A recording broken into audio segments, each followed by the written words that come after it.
place to be. Analyze the players and the team. Keep a great company in the stream. It's a Murali End. Welcome to the show. We're here when you're high. We're here when you're low. Some days you're happy, some days you wanna when happy it's we, when mad it's them. It's the same place, Murali End. Sri Lanka cricket we gon' represent. So tell a friend.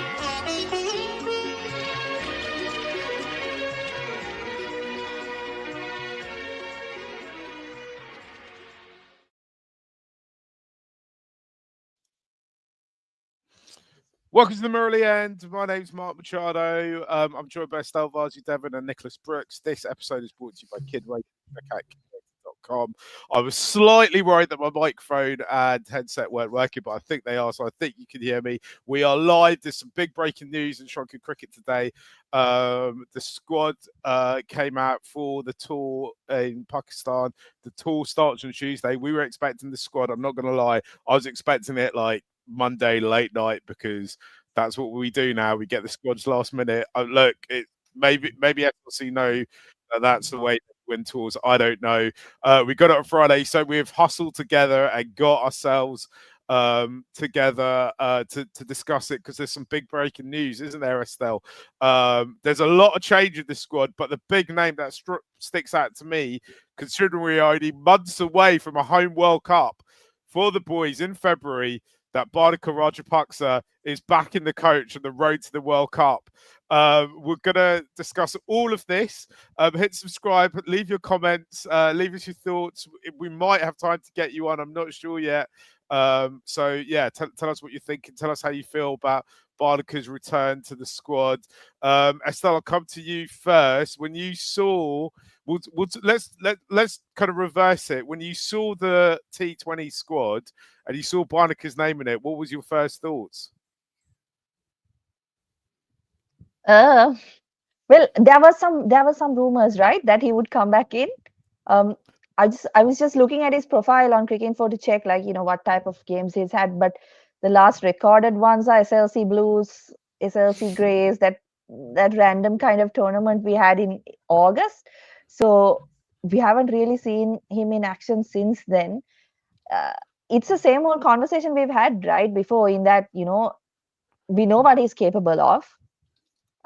We know that there aren't that many players like him in Sri Lanka who can take on the bowling and who can score as quickly as he does, and hit the ball as far as he does. But at the same time, on the flip side, there have been issues with his inclusion, with his fitness, whether he is performing regularly enough, what is his role within the team, where does he bat? That's another issue, I think, that we haven't really gotten a proper answer to over the last year or so, because he's been in the low middle order. He started his career at number 3. So, those are some of the issues. I would hope that, there's something someone has seen in his form or the way he's striking the ball right now, that they want to bring him in, because as you rightly said, a home World Cup is coming up, right? And you want to put on the best show, and you want to get the best players out on the park for your country. Nick, we know that kind of finishing and big middle order hitting has been a bit of a problem for Sri Lanka the last few, well, actually pretty much since Thisara Perera retired. So all like what, 7-8 years now, 6 years. Is Bhanuka Rajapaksa the remedy for it? We also know that Julian Wood, the English hitting coach, has joined the squad. I mean, I say hitting coach, and my initial thought is, if any country in the world didn't need coaching on hitting, it should be Sri Lanka. But there you go. Do you think this might be that Bhanuka Rajapaksa might be the solution for it? And do you think that the hitting coach has seen what Sri Lanka have to offer and said, actually, Bhanu's your guy? Look, Marky, I'm pretty conflicted about this, but I think you have to say, on evidence that we've seen over the past 3 or 4 years, there aren't many batters who can strike sixes better than Bhanuka, right? I was just having a look at his Cricinfo record too, and he's only batted for Sri Lanka in T20s 39 times, which is really quite a small sample size, right? That's like half as many innings as Pathum Nissanka's played for Sri Lanka. So we haven't actually seen loads of him in the blue shirt, although it feels like we've been talking about him forever.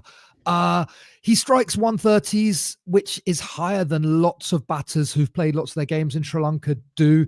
I think the issue that I have is you want to see kind of consistency of thinking in selection. And I'd ask what has changed since the tournament before the Asia Cup to now. I think it's an acknowledgement that throughout the Asia Cup, there was a real issues with the lower middle order, kind of problems with everything apart from that top three.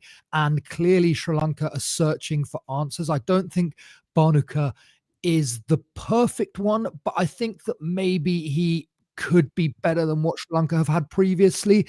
I think my biggest problem is that if you look from the team that took the field in Asia Cup matches to the squad we've got now, we saw Charmika play a game during the Asia Cup. We saw Dunith Walalage play a game in the Asia Cup. I think we saw Benura Fernando play a game in the Asia Cup, and none of these guys are in this squad. So I think you want selectors to have slightly sort of longer term vision and not get this sense that someone comes in, has a bad game, and is being just dumped. Yeah, I mean, Estelle, we've been talking about Sri Lanka being on the road to the World Cup for a few months here on this channel since Bangladesh turned up for the T20s in August, and we kind of felt like the view that we had was that okay, they might not know exactly who their kind of 15 or 16 players that they're allowed to take to the World Cup is, but they should have a kind of rough estimate of maybe the kind of 2022 that they're looking at and they're thinking of. It feels to me, and I'll bring the squad up, that there's a lot of change happening in this squad. I don't know what your kind of thoughts are on that, because, you know, Dunith Walalage, we've spent a lot of time talking about the potential he has. It kind of feels to me like he had one bad game, you know, engulfed in a bit of a personal tragedy, and he's been cast out to the A team, right? Benura Fernando felt like a big part of it when we played Bangladesh and Afghanistan, and they were coming out and defending him. He's nowhere to be seen. Is this the kind of knee-jerk reaction that we've come to expect from the people who run Sri Lankan cricket, or is it a case of they wanted to look at a number of different players, and, you know, the players that they've cast out from this squad will be back in the future?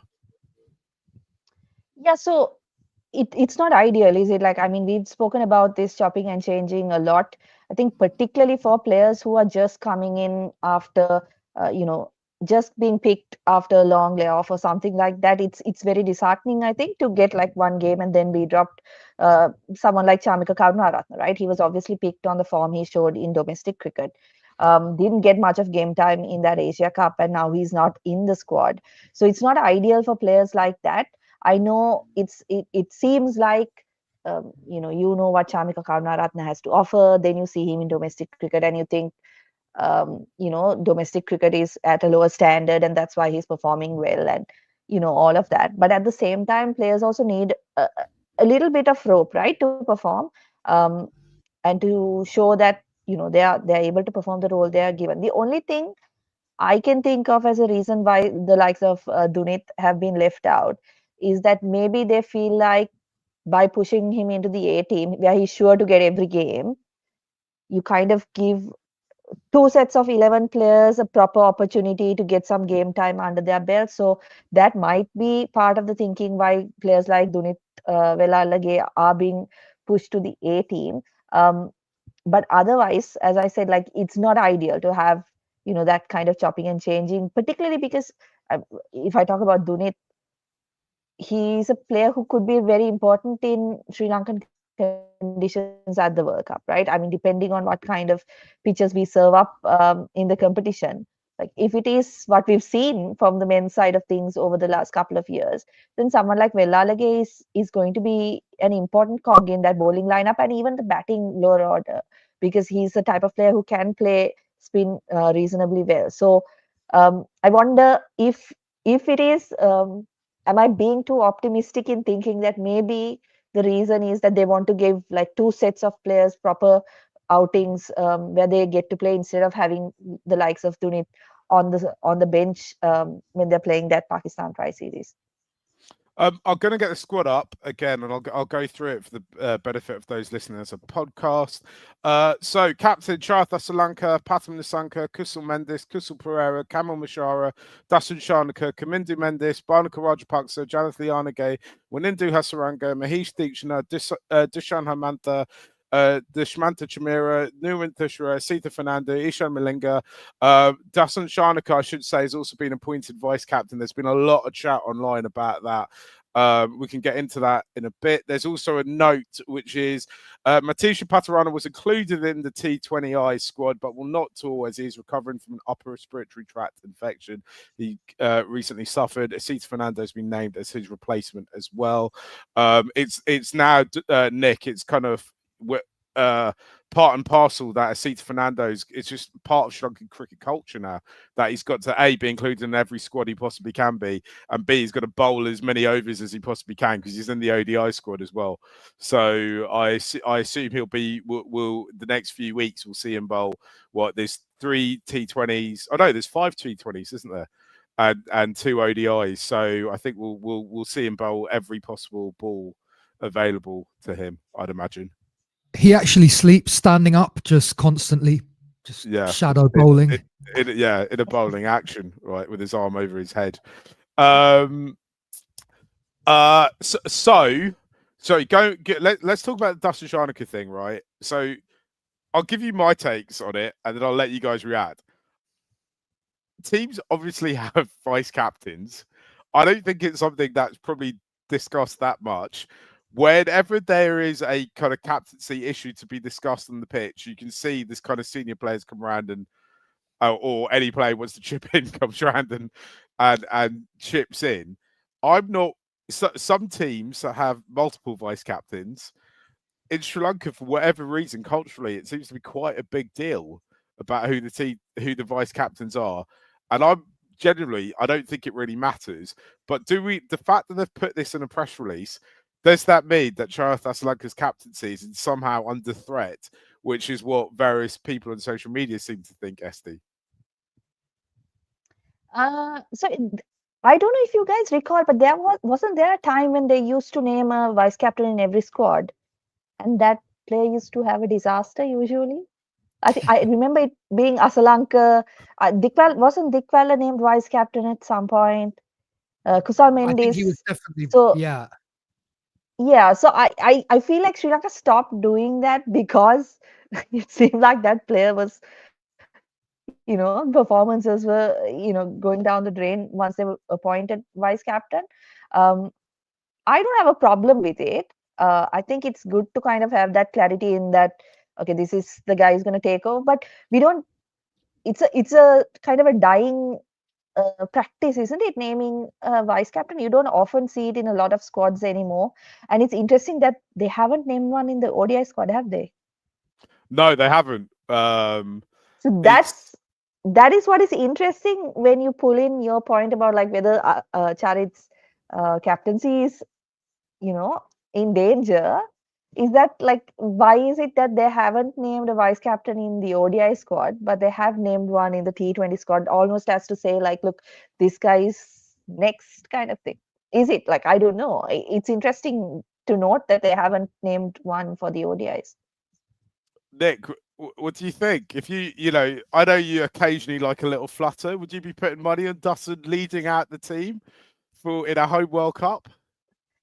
I definitely don't think it's out of the question. It does seem pointed. I've seen a number of people talking about it online, and it doesn't seem like too long ago that Dasun Shanaka was deposed. Strange to think that we've gone through a Hasaranga tenure and an Asalanka tenure, and now we're talking about being back to Dasun. But we'll see.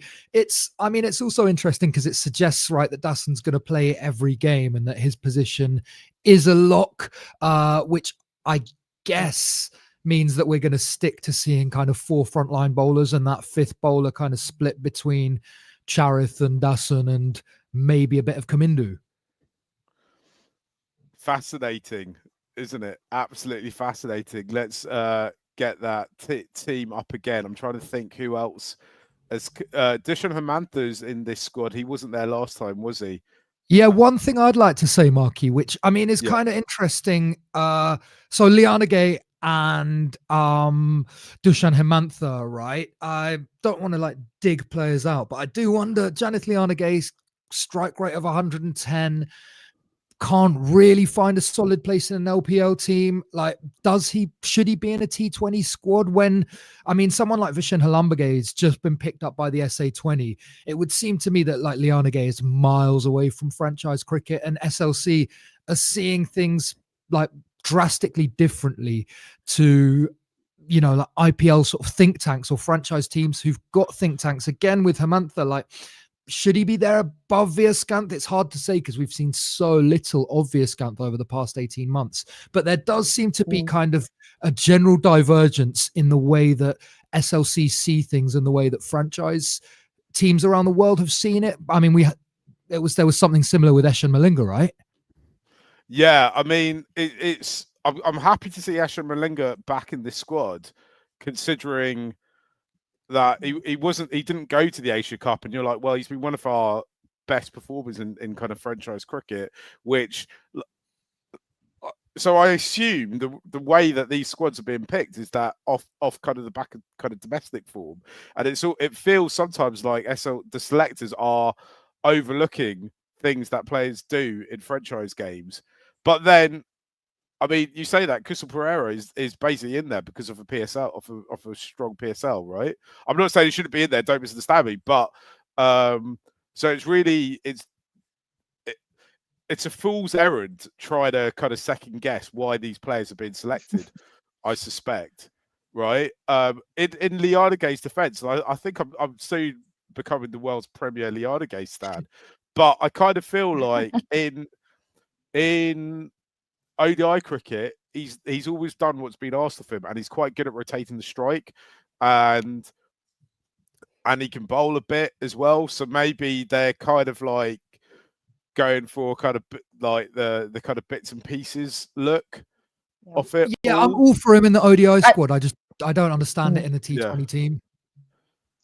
I think he's just the type of player that if you look at like the way things have gone, he's the type of player Sri Lanka cricket seems to like, right? In terms of like the administration seems to like players like that, because inevitably Sri Lanka finds itself in like a rut, right? And then he's the guy who will pull you out of the rut, and like he'll get you to a respectable score. And like this is no fault of his, that's just how he plays, right? But is he a guy who can change a match or win you a match? I don't think we've seen that so far, right? Like I don't recall too many of those innings in ODI cricket, but he's done a lot of that rebuilding kind of stuff where he's come in when Sri Lanka 4 wickets down for very little, and or 4 or 5 wickets down, and he's put on a good partnership. He bats well with the tail. I think he has potential in that. He seems to have developed a little bit more of a power game from what we saw in the last few ODIs that Sri Lanka played. I mean, is it wishful thinking to think he could like turn into an Asela Gunaratna? I don't know, but like it feels like that's the type of player they want him to be. But it doesn't help that he does seem to come in when Sri Lanka are in trouble usually, where maybe even if he does have that game, he can't really showcase it because he feels like his role is to rebuild, right? Yeah, I also wonder how these players are getting on with their new power hitting coaching, right? Like maybe he's gonna come out and suddenly he can find a boundary every other ball, and if he does, happy days. I also kind of like I think the bigger fear is that what I want personally is for almost the management to come out and be like, right, this is and I've talked about this extensively. If you follow this show, if you haven't, then hit subscribe so you don't miss it. But I want Sri Lanka cricket. I want the T20 team to have an identity, and I want them to come out and go, this is how we want to win cricket games. This is how we think we can win cricket games, and this is what leans into the talent that we have. Where sometimes I look at this squad and I look at the chopping and changing of this squad, and I kind of think like they're still trying to kind of basically stick 11 players on and hope for the best.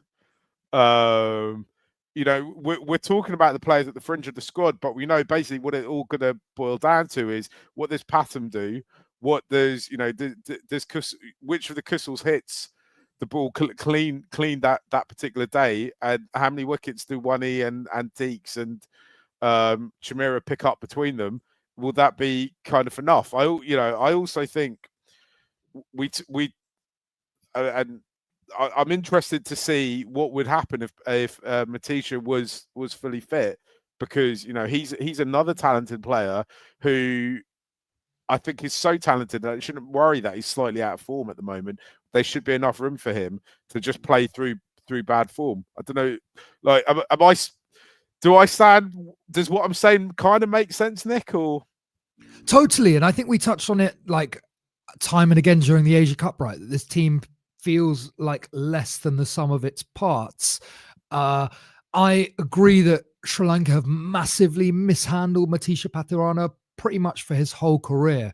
I'm sure he's played more IPL games than he has games for Sri Lanka, and that just shouldn't be the case. I think this team does kind of have a bowling identity, right? You're looking for Tushara to take wickets up front, for Hasaranga to sort of keep making breakthroughs through those middle over. Theeks is going to do his thing. Chimera's there at top and tail. I think it's the batting where this team really lacks any sort of identity, and it really is all down to Patis. And then I think kind of after that, you've got a number of guys who pretty much all want to bat at number 3, and it's really shown. I think, look, there's no denying that Sri Lanka needs to get more out of the likes of Charith and Kamindu, right? And those 4, 5, 6 are like real problem areas. Yeah. Shall we have a look at the ODI squad? I'll go through that before we talk about it.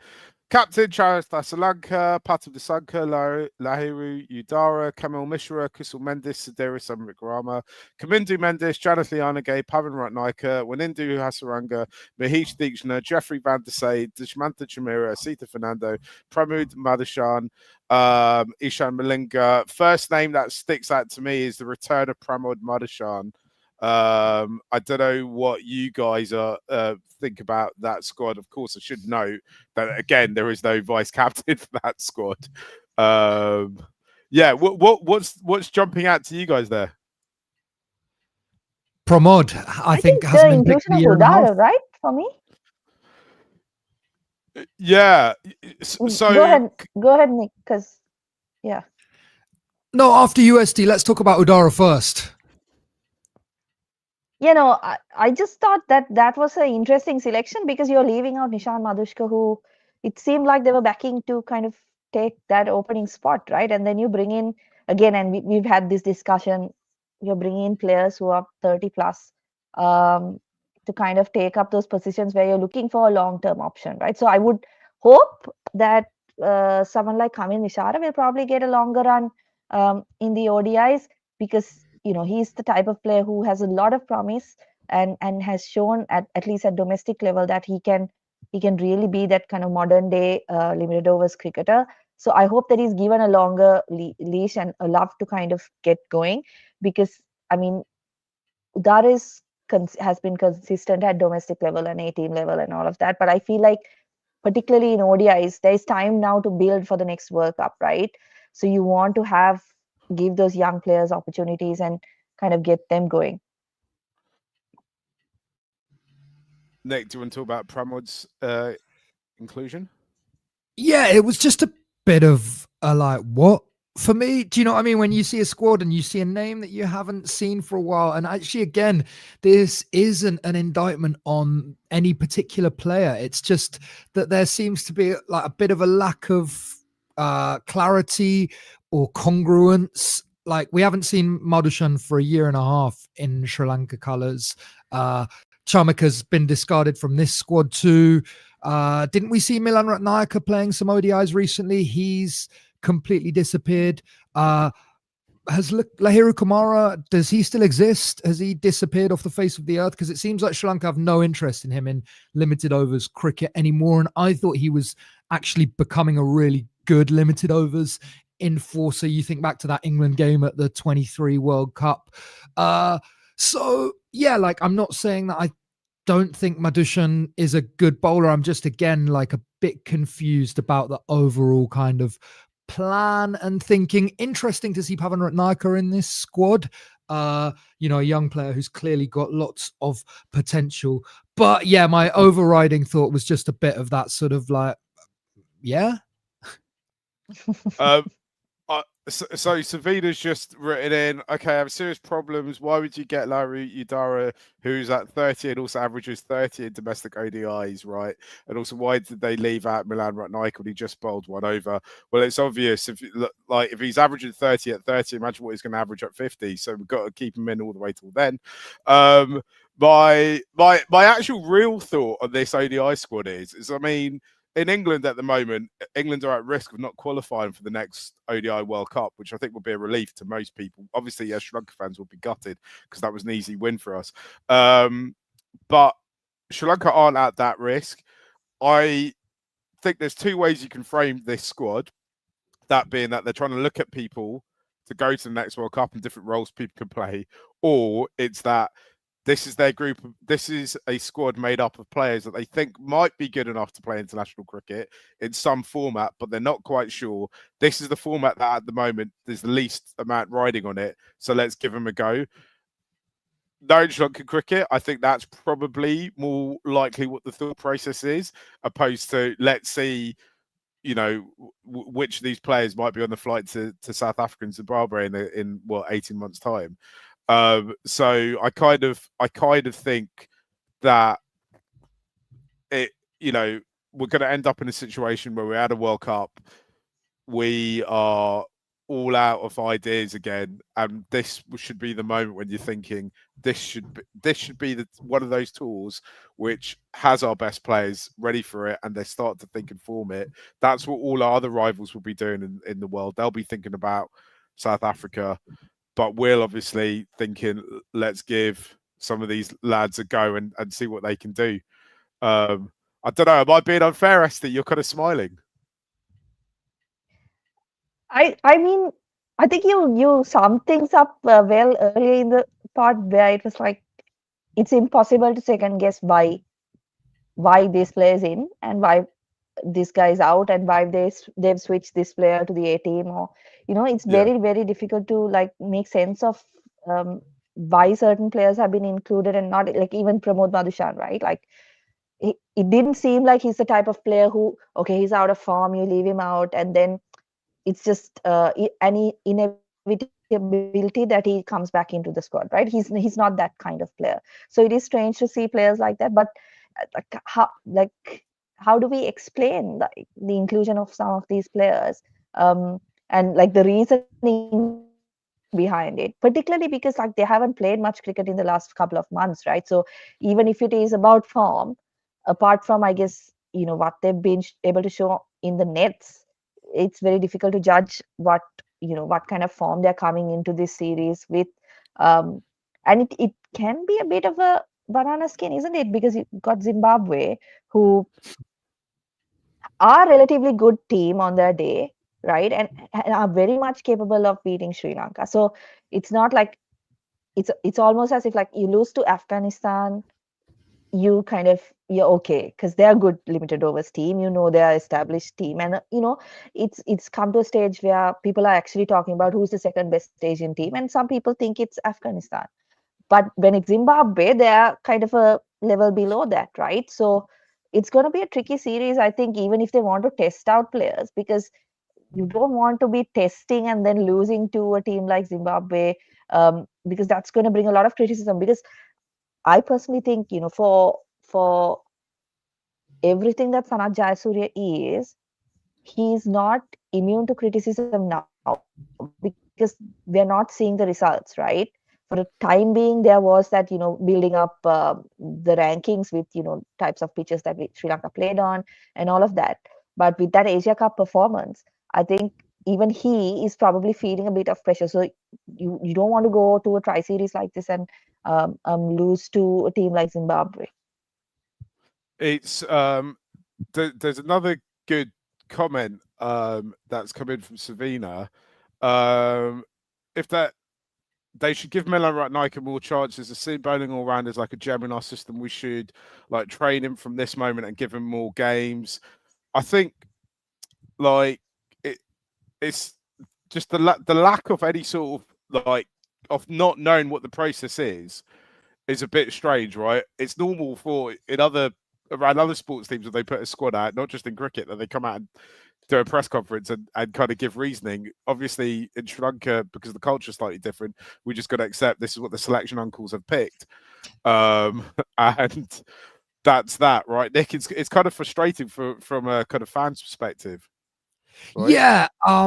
Speaking of seam bowling all-rounders, just one thing that struck me was what's happened to Chaminda Wickramasinghe, like another guy who played limited overs cricket for Sri Lanka and just has completely, seemingly disappeared. You've got to accept that part of this is down to the failings of Sri Lanka's domestic system, right?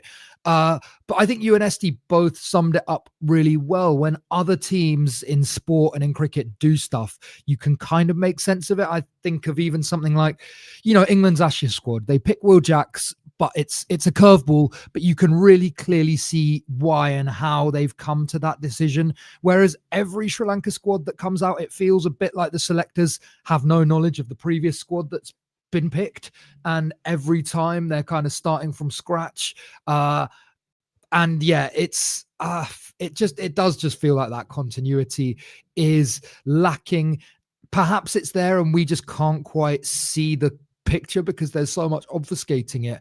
But yeah, it does kind of. Nick, I like. Let's be honest, right? We probably follow Sri Lankan cricket as closely as anyone else does, right? If we can't see it, it's really not there. Yeah, like, I mean, I'm trying to be generous and saying that like there's stuff going on in the nets that we don't see, and but like yeah, it does feel like there's a lot of knee-jerk reactions, and look, players don't get better or worse overnight, do they? You know who the best players are. And I think this idea, I remember Malinga saying something about it years ago that like everyone thinks players who are out of the team are better than ones in the team. I think the players who have been picked for a reason. And it does feel like Sri Lanka cricket is slightly on that carousel at the moment where it can't figure out if the players it's picked or the players it hasn't picked are better. And also the other thing I'll add to that is the coaches and the selectors also know that actually there is a pool of a large pool in Sri Lanka of players who have the skill and ability to play international cricket. It's the difference is all in the head, right? It's do they have the mentality to go out and like we saw Patham's century against India, right? That is a great example of a really good mentality where Patham chasing, right, is at this moment that is prime Sri Lanka, right? Are we picking those guys? Are they the ones that are getting opportunities and getting picked? If that, if they know Liana Gay is the guy that actually, when the chips are down, this guy really, like, if you give him lemons, he's making the best lemonade, right? If that's the reason they've picked him, then I have absolutely no problem with it. But it's the chopping and changing and like so much of it. I mean, the other thing I should say is, right, I think actually maybe 9 places in our T20 11 for the first game of the World Cup I could probably name right now. Obviously injury dependent. I don't think there's that many open slots, right? And actually maybe the selectors might be thinking these guys are us three are really getting stuck into our selections, but actually we're basically we'll chuck 5 new names in there for really 2 or 3 slots at most, kind of thing, and the vast majority of the team as it stands coming off the Asia Cup kind of picks itself. Are we harsh, Estelle? No, I mean, someone has to ask the questions, right? Like, because these are legitimate issues that Sri Lanka is having, and I think you have to question it more because they're not seeing success, and this is one of the problems that during that period after the Sangha Mahela retirement and that really, really down period, this is one of the issues, right? That they blooded so many players that there was no continuity for anybody, and Sri Lanka were just not able to perform to their potential. I do think that in terms of skill, I wouldn't say that Sri Lanka have a massive pool of players to select from. I think very much they're learning kind of on the job.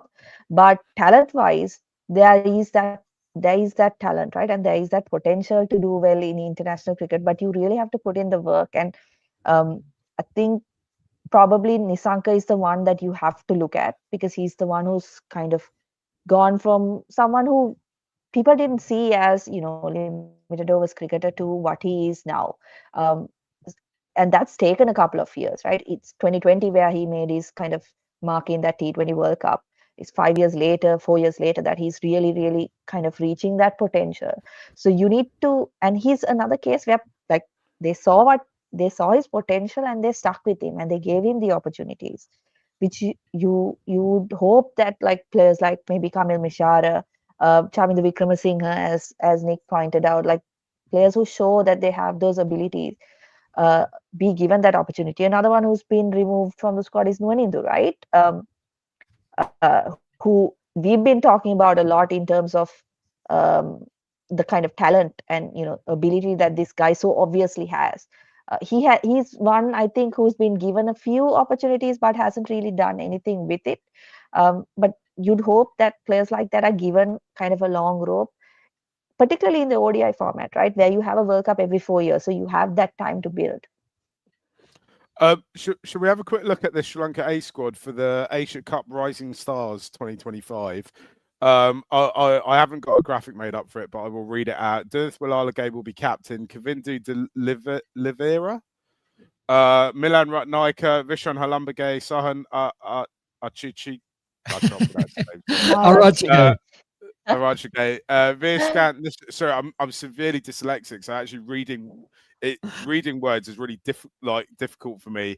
And then also because I'm thick, I can only speak and read in English. So when I have to read words in other languages, even though I know the word, I can't actually read it. Sorry. You're bringing up the trauma of doing the register at St Thomas's. Oh, mate.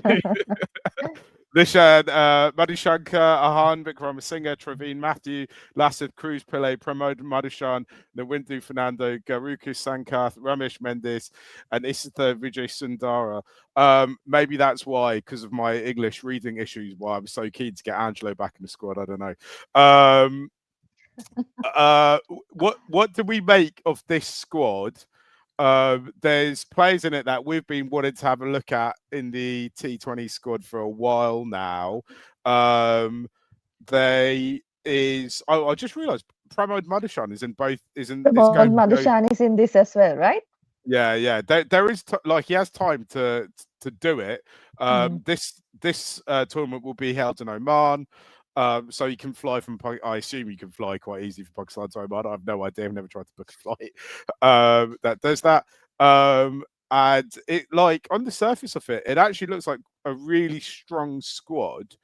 My kind of thing is kind of, if they go there and they all not, 2 or 3 of them have really great tournaments. What does that mean? Does that, if Vishan Halambagay comes back and he's scored like 2 centuries, is he then knocking on the door of the T20 squad and then actually have they got it wrong and they should have put him in? I don't know. Yeah, it's really tough to say, isn't it, Marky? Because I assume Sri Lanka doesn't have much more cricket between now and the World Cup. Is it just the 3 ODIs against England? And then is there anything after that? Well, there's discussions. There's kind of rumours online that where the LPL window will be replaced by a kind of tri-series. Online, people have suggested it be Bangladesh and Ireland because they're meant to play Ireland at some point this year anyway. They were meant to come over.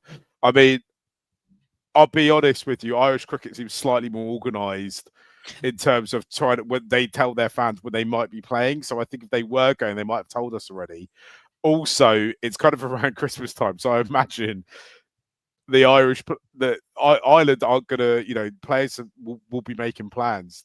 I say I'm using, I say this in a way because I think if you're a South Asian side, if your team calls you up, you're just expected to drop everything and go for it. I don't necessarily think that's true for the Irish team, right? So I don't know if that's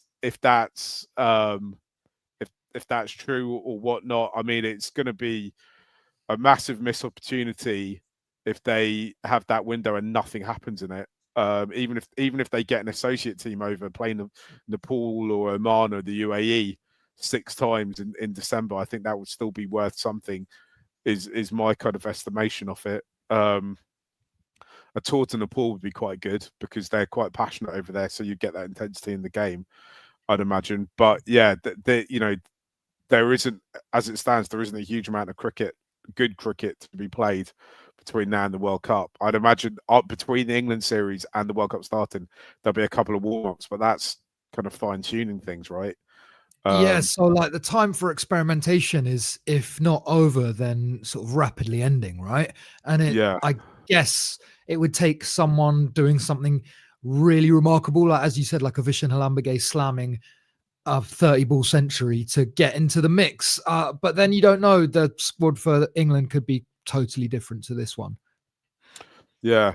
Estelle, have you heard anything about future tours or series coming up in that window? I've seen the same kind of rumors that you were talking about, right? Whether there will be something instead of the APL. I would assume that they'd want to have something, but like you said, like Sri Lanka is one of those teams where I would think today and try to host something tomorrow, whereas probably other teams announce their schedule a bit far ahead.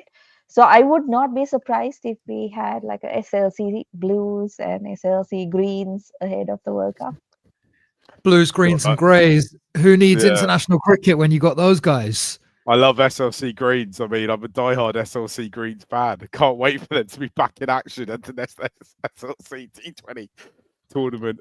On a complete road with 40-yard boundaries. Yeah. Oh dear. Oh dear. Guys, shall we leave it there for today? We'll of course be back reacting to the games minutes after the end of play. I'm really super excited about it. This is kind of what I live for at this stage of my life. We have been the Murali End. Please hit subscribe. Please hit the follow. Tell all your friends about us. It should be an exciting ODI series and then an exciting tri series. You know, I grew up at a time when the tri series was king, so I love a good tri series, and I don't think we should underestimate that Zimbabwe bowling. And I think Pakistan at home, after the kind of momentum they got at the Asia Cup, will be quite a handful for us as well. We'll be back on Tuesday. See you all later. Bye. It's the Murali End, you're the place to be. Analyzing players and the team. Keep a great company in the stream. It's a Murali End. Welcome to the show. We're here when you're high. We're here when you're low. Some days you're happy, some days you wanna when happy it's we, when mad it's them. It's the same place, Murali End. Sri Lanka cricket we gon' represent. Go tell a friend.